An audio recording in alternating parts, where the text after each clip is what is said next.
राज्यपाल के अभिभाषण के साथ आज से शुरू हुआ हरियाणा विधानसभा का बजट सत्र। सरकार की उपलब्धियां गिनवाते हुए कहा, सरकार का मुख्य ध्येय गरीबों का उत्थान करना है। बजट सत्र के दौरान मुख्यमंत्री नायब सिंह सैनी व कांग्रेस नेता भूपेंद्र सिंह हुड्डा ने शोक प्रस्ताव पढ़ते हुए पूर्व सीएम स्वर्गीय ओपी चौटाला सहित अनेक गणमान्य दिवंगतों को श्रद्धांजलि की अर्पित।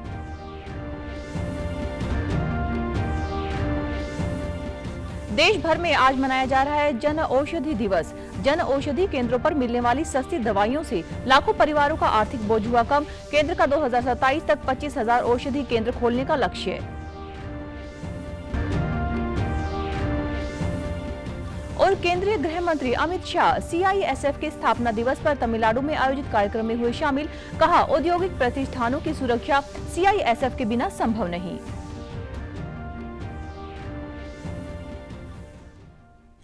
नमस्कार, मैं हूं पायल। अब समाचार विस्तार से। हरियाणा विधानसभा का बजट सत्र 2025-26 आज से शुरू हो गया है। पहले दिन राज्यपाल बंडारू दत्तात्रेय का अभिभाषण हुआ। इस दौरान उन्होंने कहा कि सरकार का उद्देश्य गरीबों का उत्थान करना है। सरकार अपने तीसरे कार्यकाल में किए गए संकल्पों की सिद्धि के लिए तिगुनी गति से काम कर रही है। राज्यपाल ने विधायकों से सदन के समय का सदुपयोग करते हुए कहा कि सभी सदस्य जनहित को प्राथमिकता दें। यह दायित्व हर सदस्य का है। राज्यपाल ने कहा कि प्रदेश में कानून एवं व्यवस्था की स्थिति शांतिपूर्ण एवं नियंत्रण में है। पिछले साल की तुलना में आपराधिक मामले में 12.7% की कमी भी आई है। लोगों को चिरायु आयुष्मान भारत योजना के तहत 5 लाख रुपए तक की निःशुल्क इलाज की सुविधा 2022 से प्रदान की जा रही है। 70 साल से अधिक आयु के बुजुर्गों के लिए आयुष्मान भारत योजना की सुविधा शुरू हो गई है। उन्होंने कहा कि हर जिले में एक मेडिकल के लक्ष्य की ओर तेजी से सरकार अग्रसर है। नई शिक्षा नीति पर बोलते हुए राज्यपाल ने कहा कि प्रदेश में नई शिक्षा नीति लागू की गई है। अब तक 704 विद्यार्थियों को 7 करोड़ 81 लाख रुपए की नगद प्रोत्साहन राशि भी दी गई है। खिलाड़ियों पर बोलते हुए उन्होंने कहा कि प्रदेश के खिलाड़ियों को 593 करोड़ रुपए के पुरस्कार दिए गए हैं। पेरिस ओलंपिक में देश द्वारा जीते गए 6 पदकों में से 5 पदक हरियाणा के खिलाड़ियों ने जीते हैं। पेरिस पैरा ओलंपिक में 29 पदकों में से 8 पदक प्रदेश के खिलाड़ियों ने जीते हैं। इसके अंतर्गत राज्य में गुणवत्ता, रोजगार और अनुसंधान आधारित शिक्षा पर विशेष ध्यान दिया जा रहा है। सभी विश्वविद्यालयों और उनके संबंधित कॉलेजों ने शैक्षणिक सत्र में 2024-25 से नई राष्ट्रीय शिक्षा नीति को लागू कर दिया है। हमारे युवाओं ने खेलों में प्रदेश और देश का नाम दुनिया भर में चमकाया है। हमें गर्व है कि हमारे ऐसे 11 प्रतिभाशाली खिलाड़ियों को माननीय राष्ट्रपति श्रीमती द्रौपदी मुर्मू जी द्वारा 17 जनवरी 2025 को सम्मानित किया गया है। इनमें से एक खिलाड़ी मेजर ध्यानचंद खेल रत्न अवार्ड, 10 खिलाड़ियों को अर्जुन अवार्ड तथा एक कोच को द्रोणाचार्य अवार्ड से सम्मानित किया गया है। पेरिस ओलंपिक 2024 में देश द्वारा जीते गए 6 पदकों में से 5 पदक हरियाणा के खिलाड़ियों ने जीते। हरियाणा सरकार पदक जीतने वाले खिलाड़ियों को देश में सर्वाधिक नगद पुरस्कार देती है। अब तक खिलाड़ियों को 593 करोड़ रुपए की नगद पुरस्कार दी जा चुका है। राज्यपाल ने कहा कि सरकार ने हरियाणा में ग्रुप सी व डी की भर्तियों में इंटरव्यू की व्यवस्था खत्म कर सीधे भर्ती के रास्ते खोले। मेरी सरकार ने अब तक 1,22,000 युवाओं को सरकारी नौकरी देने का काम किया है। बिना पर्ची व खर्चे के पात्र युवाओं को सरकारी नौकरियां भी दी हैं। इसके अलावा उन्होंने कहा कि हरियाणा अकेला राज्य है जो 24 फसलों पर एमएसपी दे रहा है। पीएम फसल बीमा योजना के तहत प्रदेश के किसानों को लगातार आर्थिक मदद दी जा रही है। ई खरीद पोर्टल के माध्यम से 12 लाख किसानों को 1,25,000 करोड़ रुपए डाले गए हैं। राज्यपाल ने कहा कि एसवाईएल को लेकर पूरी तरह से प्रतिबद्धता दोहराते हुए कहा गया है कि प्रदेश में 5 लाख महिलाओं को लखपति दीदी बनाने का लक्ष्य रखा गया है। अब तक 2 लाख महिलाएं लखपति दीदी बनाई जा चुकी हैं। नमो ड्रोन दीदी के तहत 100 महिलाओं को ड्रोन उड़ाने का प्रशिक्षण दिया गया है। आंगनवाड़ी कार्यकर्ताओं व सहायिकाओं के मासिक मानदेय में बढ़ोतरी की गई है। इतना ही नहीं, क्रैच नीति लागू करने वाला हरियाणा देश का पहला राज्य बना है। उन्होंने कहा कि हिसार में बन रहे महाराजा अग्रसेन हवाई अड्डे से जल्द ही उड़ानें शुरू की जाएंगी। अंबाला में 20 एकड़ भूमि पर एक घरेलू एयरपोर्ट बनाया जा रहा है। हर युवा के सपनों को साकार करने के लिए निरंतर काम कर रही है। ग्रुप सी व डी की भर्तियों में 13 दिसंबर 2018 से इंटरव्यू को खत्म किया गया है। योग्यता के आधार पर बिना पर्ची के 1,62,000 से अधिक युवाओं को सरकार की नौकरी मिलने से सरकारी कामकाज में पारदर्शिता आई। महिलाओं को स्वावलंबी बनाकर उनका सशक्तिकरण करना सरकार की प्रमुख प्राथमिकता है। प्रदेश में 5 लाख महिलाओं को लखपति दीदी बनाने में लक्ष्य की ओर बढ़ते हुए अब तक 2 लाख महिलाओं को लखपति दीदी बनाया जा चुका है। नमो ड्रोन दीदी के दृष्टिकोण को आगे बढ़ाने के लिए प्रदेश में 5,000 महिलाओं को ड्रोन पायलट प्रशिक्षण प्रदान करने का लक्ष्य रखा गया है। अब तक 100 महिलाओं को ड्रोन उड़ाने का प्रशिक्षण दिया जा चुका है। प्रदेश में आंगनबाड़ी कार्यकर्ताओं के मानदेय में 14 अक्टूबर 2024 को 750 रुपये और आंगनबाड़ी सहायिकाओं के मानदेय में 400 रुपये मासिक की बढ़ोतरी की गई है। राज्यपाल बंडारू दत्तात्रेय ने कहा कि हरियाणा में निवेशकों को 150 से अधिक सेवाएं ऑनलाइन मिल रही हैं। सरकार ने उन्हें सभी किस्त भी 15 से 30 दिनों के देना सुनिश्चित किया है। एनसीआर क्षेत्र में लंबी दूरी के लिए इलेक्ट्रिक बसें भी चलाई जाएंगी। गुरुग्राम व फरीदाबाद में सिटी बस सेवा पहले ही शुरू की जा चुकी है। गत गणतंत्र दिवस के अवसर पर रेवाड़ी, हिसार, रोहतक, अंबाला और सोनीपत में इलेक्ट्रिक सिटी बस सर्विस शुरू की गई है। राज्यपाल की अभिभाषण के बाद सदन में शोक प्रस्ताव पढ़े गए। मुख्यमंत्री नायब सिंह सैनी, विधानसभा अध्यक्ष हरविंदर कल्याण और कांग्रेस नेता भूपेंद्र सिंह हुड्डा ने प्रदेश के 5 बार मुख्यमंत्री रहे ओम प्रकाश चौटाला और पूर्व प्रधानमंत्री स्वर्गीय मनमोहन सिंह सहित अनेक गणमान्यों को श्रद्धांजलि अर्पित की। 8 व 9 मार्च को छुट्टी के बाद 10 मार्च को फिर से सदन की कार्यवाही शुरू होगी। इस दौरान राज्यपाल की अभिभाषण पर चर्चा होगी। मुख्यमंत्री बतौर वित्त मंत्री पहली बार 17 मार्च को प्रदेश का बजट पेश करेंगे। वहीं कांग्रेस बिना विधायक दल नेता के ही सत्र में शामिल हुई। प्रमुख विपक्षी पार्टी होने के बावजूद कांग्रेस हाईकमान ने अभी तक नेता प्रतिपक्ष की घोषणा नहीं की है। बजट सत्र 28 मार्च तक चलेगा। इससे पहले मुख्यमंत्री नायब सिंह सैनी की अध्यक्षता में कल विधानसभा में आयोजित सर्वदलीय बैठक और कार्य सलाहकार समिति की बैठक हुई। बैठक के उपरांत पत्रकार वार्ता में उन्होंने बताया कि बजट सत्र कल 7 मार्च से 28 मार्च तक चलेगा। वे वित्त मंत्री के रूप में 17 मार्च को बजट पेश करेंगे। उन्होंने कहा कि कार्य सलाहकार समिति की बैठक में बजट सत्र के दौरान प्रस्तुत होने वाले बिलों, सत्र अवधि सहित अन्य महत्वपूर्ण विषयों पर सकारात्मक चर्चा होगी। उन्होंने कहा कि प्रदेश में अभी परिसीमन प्रस्तावित है, जिसके पश्चात सीटों की संख्या बढ़ने वाली है। ऐसे में वर्तमान भवन छोटा पड़ेगा और नए भवन की आवश्यकता होगी। उन्होंने कहा कि बजट पूर्व परामर्श का उद्देश्य समाज के विभिन्न वर्गों के सुझावों को शामिल कर एक ऐसा बजट तैयार करना है जो प्रदेश के लोगों की आशाओं पर खरा उतरे। बैठ करके चर्चा की है और वो कई रास्ते हैं, कौन से रास्ते पे चलना है वो बैठ करके उसके अंदर एक रास्ते के ऊपर चलेंगे। और भवन हमने बनाना, क्योंकि हमारा छोटा भवन है विधानसभा का, पोर्टल बना करके भी हरियाणा प्रदेश के अंदर हमने ये बात कही थी लोगों से कि जो आपके अच्छे सुझाव हैं वो हमें जरूर भेजिए। लगभग 10,000 सुझाव पोर्टल के माध्यम से भी मिले हैं। फिजिकल भी जाकर के हमने अलग अलग ग्रुप्स में अलग अलग वर्ग के अंदर बात किया है।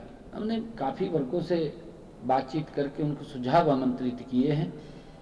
ये बजट हरियाणा प्रदेश के 2,80,00,000 लोगों की अपेक्षाओं के ऊपर ये खरा उतरे। मुख्यमंत्री ने कहा कि पंजाब सरकार द्वारा किसानों को उकसाने का काम किया गया है।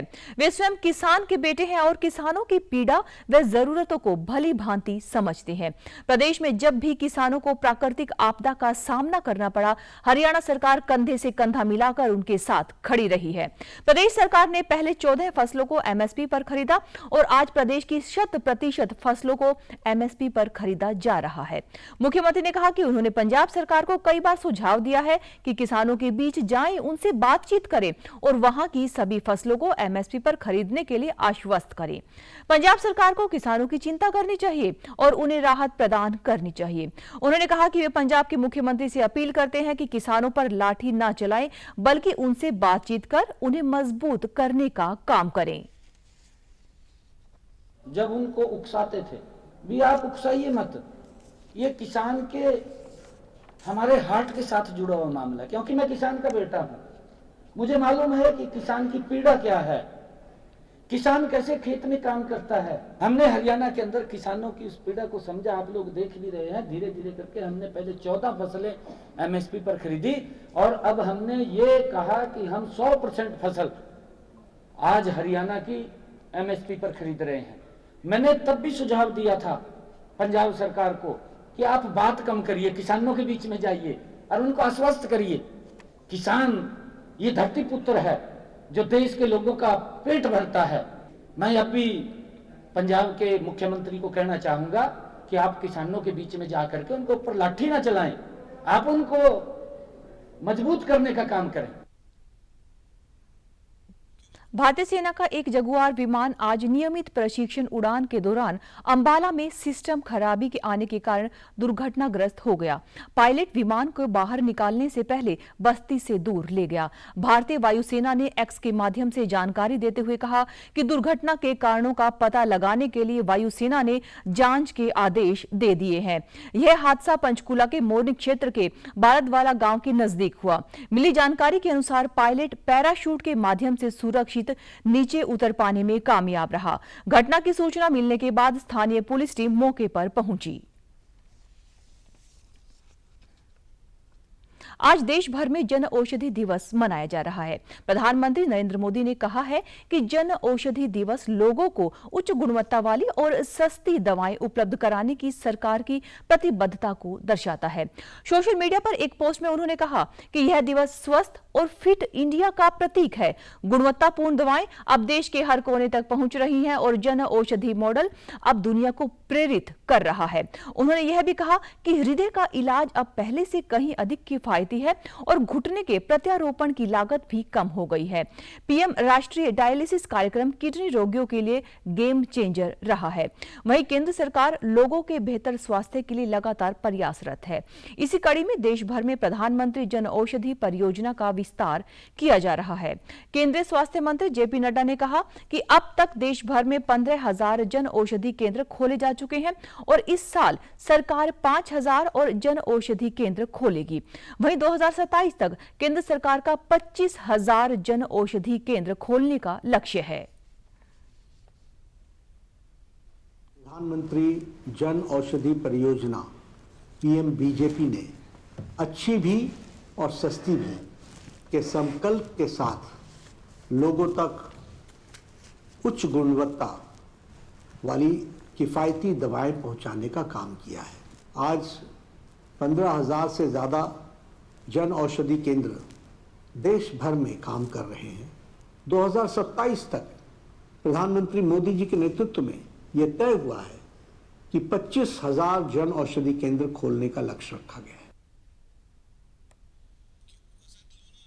उधर प्रधानमंत्री भारतीय जन औषधि परियोजना के तहत देश भर 1 से 7 मार्च तक जन औषधि सप्ताह मनाया जा रहा है, जिसका उद्देश्य लोगों को सस्ती जेनेरिक दवाएं उपलब्ध कराना है। लाभार्थियों का कहना है कि अब उन्हें महंगी दवाओं की चिंता नहीं रही। इस योजना के तहत फतेहाबाद जिले में 3 जन औषधि केंद्र संचालित किए गए हैं, जहां बाजार से सस्ती दवाएं उपलब्ध कराई जा रही हैं। नागरिक अस्पताल के वरिष्ठ चिकित्सा अधिकारी डॉक्टर बुद्धराम ने बताया कि इस पहल से गरीब व मध्यम वर्ग के मरीजों को बड़ी राहत मिल रही है। हर वर्ष 7 मार्च को प्रधानमंत्री जन औषधि दिवस मनाया जाता है और इस बार 1 से 7 मार्च तक पूरे देश में जन औषधि सप्ताह मनाया जा रहा है, जिसका उद्देश्य इस अभियान के प्रति जागरूकता बढ़ाना है। उन्होंने बताया कि जन औषधि केंद्र पर मरीजों को ब्रांडेड दवाओं की तुलना में सस्ती जेनेरिक दवाएं उपलब्ध होंगी। यह पहल न केवल मरीजों के लिए आर्थिक रूप से फायदेमंद होगी, बल्कि स्वास्थ्य सेवाओं को भी अधिक प्रभावी बनाएगी। उन्होंने कहा कि सरकार ने इस योजना के तहत जन औषधि केंद्र खोलने वालों को प्रोत्साहन राशि देने की व्यवस्था की है। उन्होंने नागरिकों से आग्रह किया कि वे इस सुविधा का अधिकतम लाभ उठाएं।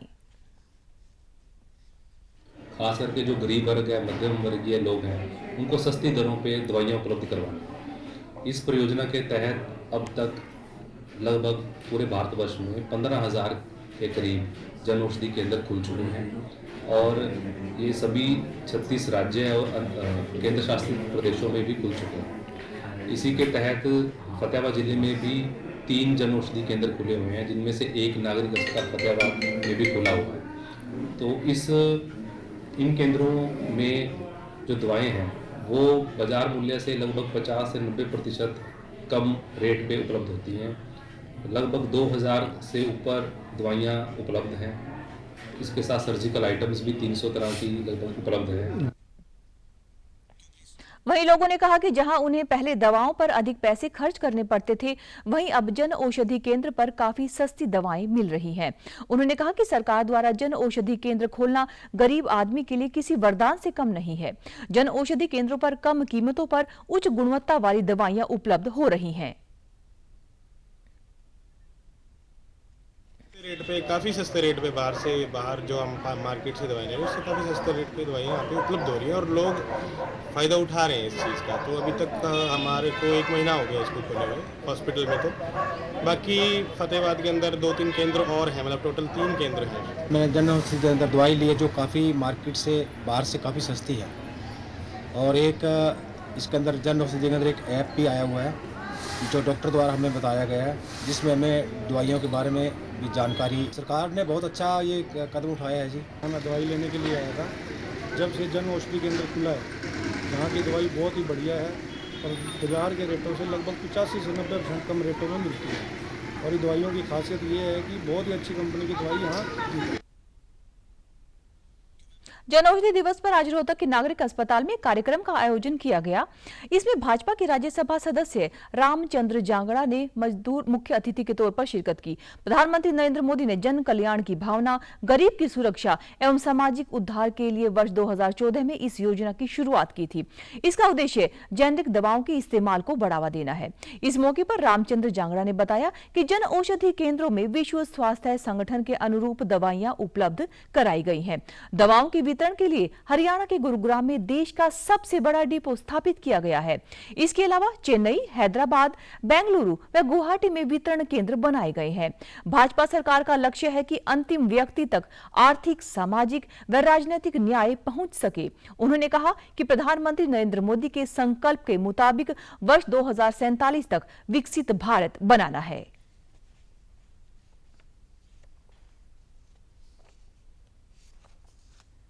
दो 2025 तक पूरे देश में 15,000 जन औषधि केंद्र खोले गए हैं। तमाम जितनी भी दवाइयां हैं वो WHO की कसौटी के ऊपर खरी हैं और उनकी विश्वसनीयता के ऊपर कोई संदेह नहीं किया जा सकता है। जो मुख्य डिपो है हमारे हरियाणा के ही गुड़गांव के अंदर है, जहां से पूरे देश में वितरण होता है। उसमें उसके बाद 4 सब डिपो हैं, एक चेन्नई में है, एक हैदराबाद में है, एक बेंगलुरु में है, एक गुवाहाटी में है। 2027 तक के 25,000 केंद्र करने का लक्ष्य है।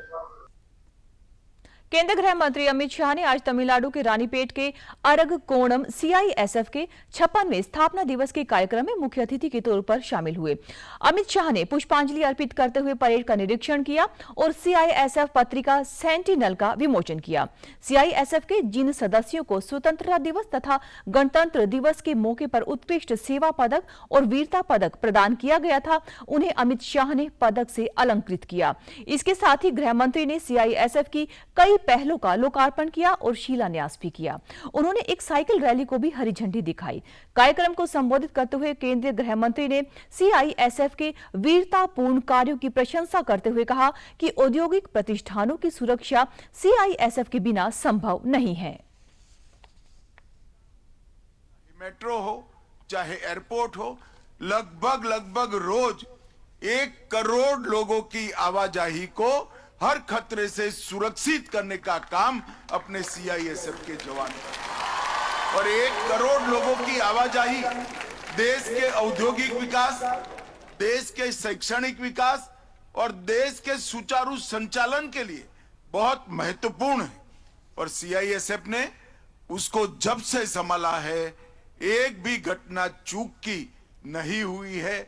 हमारे एयरपोर्ट भी सुरक्षित रहे हैं, हमारी बंदरगाहें भी सुरक्षित रही है, हमारी मेट्रो जो उनके सौंपी गई वो भी सुरक्षित है।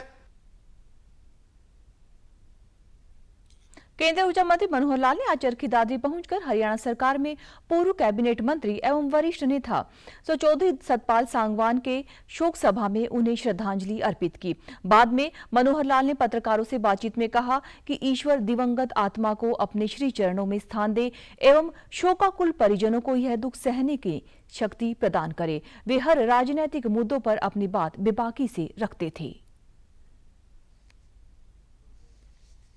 सांगवान जी बहुत ही एक पूरे न केवल इलाके में ही बल्कि पूरे प्रदेश में एक शोक की लहर दौड़ी है और हमेशा राजनीतिक मुद्दों पर विभाग अपनी जो बात रखते थे, बहुत बार उनको मैंने सुना, जुड़ाव की बात आई तो उन्होंने अपने मन की कुछ बातें ऐसी बताई कि जो बहुत जगह उनको लगता था कि पूरी नहीं हो पा रही है बाकी पार्टियों के दम से। उनका विश्वास भारतीय जनता पार्टी के साथ बना और फिर उन्होंने अपने बेटे को भी, सुनील सांगवान को भी एक प्रकार से कहना चाहिए कि पार्टी के सुपुर्द किया और उनको हमने टिकट दिया और वो एक यहाँ विधायक बने हैं। मैं उनके बचे हुए कामों को पूरा करने सांगवान को भी कहूंगा कि उनके बचे हुए कामों को पूरा करें, जनता की सेवा उसी प्रकार से करें जैसे सतपाल सांगवान जी करते थे, उनके चरणों में बैठे। प्रदेश की स्वास्थ्य मंत्री कुमारी आरती सिंह राव ने कहा कि अंतर्राष्ट्रीय महिला दिवस के अवसर पर हरियाणा की महिलाएं एक नया इतिहास बनाने जा रही हैं। स्वास्थ्य विभाग द्वारा पंचकूला में कल 8 मार्च को नारी शक्ति रक्तदान शिविर आयोजित किया जा रहा है। इस शिविर में केवल महिलाएं रक्तदान करेंगी। केवल महिलाओं द्वारा किसी रक्तदान शिविर में रक्तदान करने का प्रदेश में यह पहला मौका है, शायद देश में भी प्रथम अवसर हो। कुमारी आरती सिंह राव ने बताया कि रक्तदान शिविर में मुख्यमंत्री नायब सिंह सैनी मुख्य अतिथि होंगे। यह कार्यक्रम सिर्फ रक्तदान का अभियान नहीं है, बल्कि यह महिला सशक्तिकरण, करुणा और सेवा की भावना का प्रतीक है। महिलाएं हमेशा से हमारे समाज की आधारशिला रही हैं।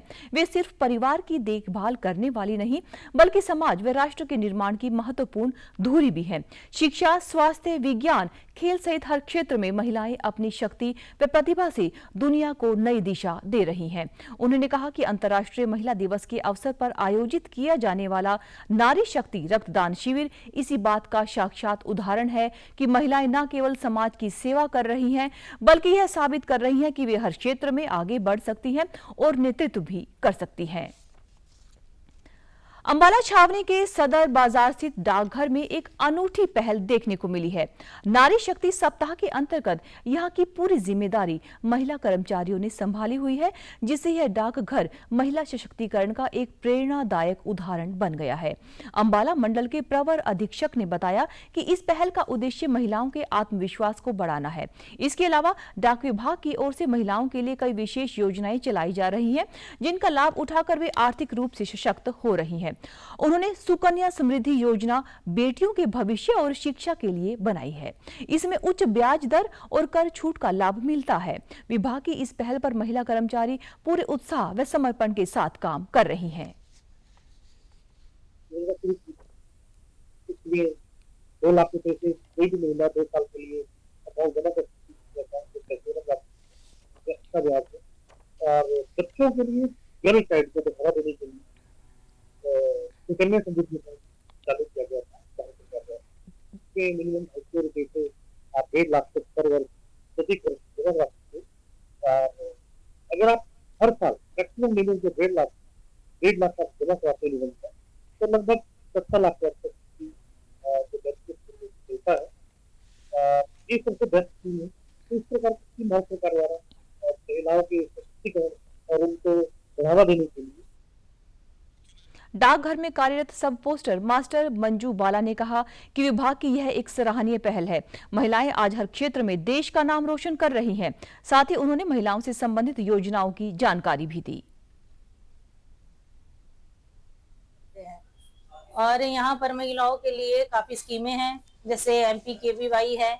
यह एजेंट इस स्कीम के अंतर्गत अपनी एजेंसी लेकर के यहाँ पर RD की स्कीम को चलाती हैं और अपना बिजनेस करती हैं। इसके अलावा हमारे यहाँ सुकन्या समृद्धि योजना है। इसके अंतर्गत इसका ब्याज 7.2 है इसके अंतर्गत भी लोग अपने महिलाओं का, अपने बच्चियों का पैसा जमा कर सकते हैं। इसके अलावा महिला सम्मान बचत योजना है, इसका इंटरेस्ट 7.5 है। इसके अंतर्गत भी लोग अपना पैसा जमा करके अपना ब्याज बढ़ा सकते हैं, पैसा जमा कर सकते हैं और हमें बहुत खुशी होती है यहाँ पर काम करके। गुरुग्राम स्थित श्री शीतला माता मंदिर में 16 मार्च से 15 अप्रैल तक चैत्र मेले का आयोजन किया जाएगा। मेले के आयोजन को लेकर श्री माता शीतला देवी श्राइन बोर्ड ने तैयारियां शुरू कर दी है। उपायुक्त अजय कुमार ने मेले के आयोजन को लेकर कल मंदिर परिसर में संबंधित अधिकारियों तथा बोर्ड के सदस्यों के साथ बैठक की। उपायुक्त ने कहा कि उत्तर भारत का एक प्रमुख आस्था स्थल होने के चलते यहां बड़ी तादाद में श्रद्धालुओं के पहुंचने का अनुमान है। उन्होंने बोर्ड के सदस्य व मेला प्रबंधन से जुड़े विभिन्न अधिकारियों को निर्देश दिए कि चैत्र मेले में रविवार, सोमवार और मंगलवार को श्रद्धालुओं की ज्यादा भीड़ रहती है, उन दिनों में श्रद्धालुओं का विशेष ध्यान रखा जाए। साथ ही सुरक्षा के पुख्ता प्रबंध भी सुनिश्चित किए जाए। उन्होंने कहा कि गुरुग्राम में मुख्य बस अड्डे तथा रेलवे स्टेशन से मेले में आने वाले श्रद्धालुओं के लिए राज्य परिवहन की विशेष बसें चलाई जाएंगी। मंदिर में साज सज्जा के साथ सफाई व्यवस्था का पूरा ध्यान रखा जाएगा तथा श्रद्धालुओं के लिए अस्थायी व मोबाइल शौचालयों तथा पेयजल आदि की पूरी व्यवस्था होगी। उपायुक्त ने पुलिस विभाग के अधिकारियों को मेले के दिनों में ट्रैफिक प्लान तैयार करने के लिए भी कहा है ताकि मंदिर तक श्रद्धालुओं को पहुंचने में दिक्कत न आए और श्रद्धालुओं के वाहनों की पार्किंग की पूरी व्यवस्था सुनिश्चित हो सके। हरियाणा राज्य अनुसूचित जाति आयोग के चेयरमैन डॉक्टर रविंद्र बरियाल ने कहा कि अनुसूचित जाति के हर पीड़ित व्यक्ति को निर्धारित समय अवधि में उचित न्याय मिलेगा। इस विषय में आयोग गंभीरता से कार्य कर रहा है। वे कल कुरुक्षेत्र के लघु सचिवालय में अनुसूचित जाति के लोगों की समस्याएं सुन रहे थे। इस दौरान उन्होंने 75 से अधिक शिकायतों पर सुनवाई की। डॉक्टर रविंद्र बलियाला ने कहा कि जायज समस्याओं का हल करने के लिए आयोग पूरी गंभीरता के साथ काम कर रहा है। झूठी शिकायत या मुकदमा दर्ज करवाने वाले व्यक्ति के खिलाफ भी कार्यवाही की जाएगी। उन्होंने पुलिस विभाग के साथ साथ अन्य संबंधित विभागों के अधिकारियों को लंबित समस्याओं का समाधान कर न्याय देने के निर्देश देते हुए कहा कि पीड़ित लोगों को जल्द से जल्द न्याय मिलना चाहिए।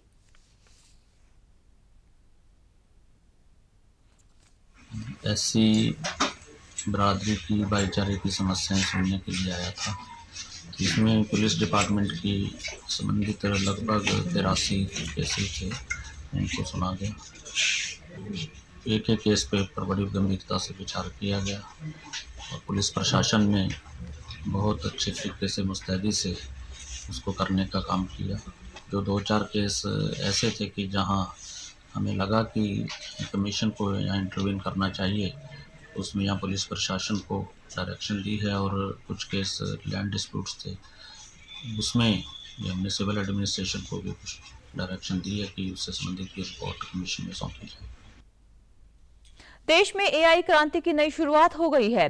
केंद्रीय इलेक्ट्रॉनिक्स और सूचना और प्रौद्योगिकी मंत्री अश्विनी वैष्णव ने नई दिल्ली में देश का एआई कोष और एआई कंप्यूटर पोर्टल को लॉन्च किया। यह पहल देश में एआई के क्षेत्र में नवाचार और विकास को बढ़ावा देने के उद्देश्य से शुरू की गई है। देखिए हमारी है खास रिपोर्ट।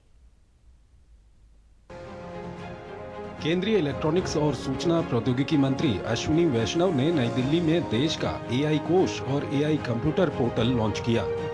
ये पहल देश में एआई के क्षेत्र में नवाचार और विकास को बढ़ावा देने के उद्देश्य से शुरू की गई है। India AI mission eligible users के लिए करीब 40% कंप्यूटिंग लागत को कवर करेगा। इस अवसर पर केंद्रीय मंत्री अश्विनी वैष्णव ने कहा कि इस पोर्टल और कोष से भारतीय कंपनियों, शोधकर्ताओं और स्टार्टअप्स को एआई के क्षेत्र में नई ऊंचाइयों तक पहुंचने में मदद मिलेगी। 1 साल पहले चालू हुआ था इंडिया एआई मिशन का काम और 1 साल में 14,000 GPUs का entire common compute facilities available up and running. To give you an idea, our biggest super computer is how many GPUs? 650 GPUs is our biggest supercomputer, and this is 14,000 GPUs already in place, and this is just the beginning. Every quarter we will add more compute. Every coming days we'll add more compute, and this will create the opportunities for everybody.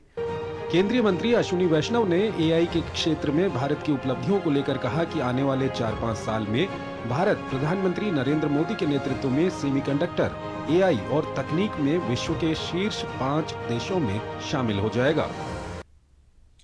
समाचारों में आज इतना ही। नमस्कार।